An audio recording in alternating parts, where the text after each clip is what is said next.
Magandang hapon po. Siyamang patay sa panloloob sa bangko sa Cabuyao, Laguna. May flash report sa pamamagitan ng telepono si Dano Tingkungko. Dano? Yes, Lala, siyam ang kumpirmadong patay at isa naman ang kritikal sa matapos ang pamamaril dito sa RCBC sa Cabuyao Science Park dito sa Barangay Desmo, Cabuyao, Laguna. Ayon sa pulisya, sa initial nilang investigasyon, kanina raw pasado alas 9 ng umaga, nagtataka raw ang mga customer ng bangko kung bakit hindi pa raw bukas ang RCBC.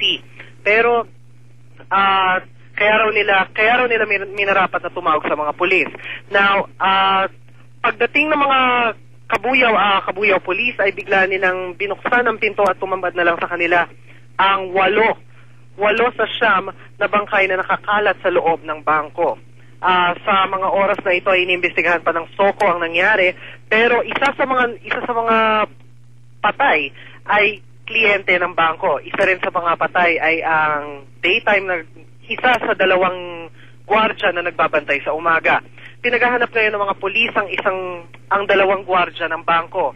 Ang isa, ang kasama nung daytime na gwardya na namatay sa panloloob at isa naman ay ang pinalitan nito na gwardya sa panggabi. Kani-kanina lamang ay na-recover ng mga pulis sa turbina dito rin sa Cabuyao, Laguna ang isang silver gray na Mitsubishi Adventure na may plakang XHS 341 at isa namang puting Toyota Revo na walang plaka pero nakitaan nila ng cartridge ng mga armas na ginamit umano sa pamamaril sa mga biktima. Sa initial na investigasyon ng mga pulis, lahat ng mga biktima ay binaril sa ulo.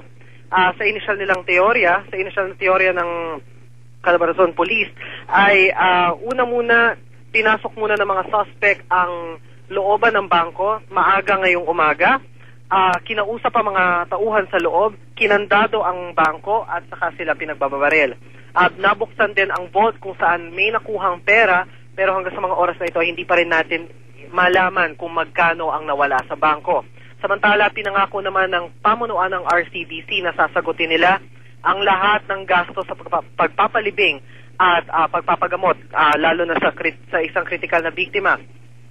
Para sa lahat dahil sakop naman daw ito ng kanilang insurance.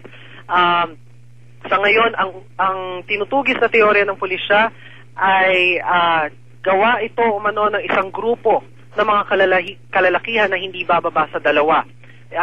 Tinitingnan din nilang ang anggulong inside job. Sa mga oras na ito ay patuloy pa rin ang investigasyon ng SOCO at patuloy pa rin ang pagpasok at pagdalaw ng mga claimants o mga nagpakilalang kamag-anak ng ilan sa mga nabiktima sa loob ng RCBC. Maraming salamat, Dano Tingkungko, nag-uulat po live mula sa Laguna. Para sa Flash Report, ako si Lala Rocay Galongka, proud to be Kapuso.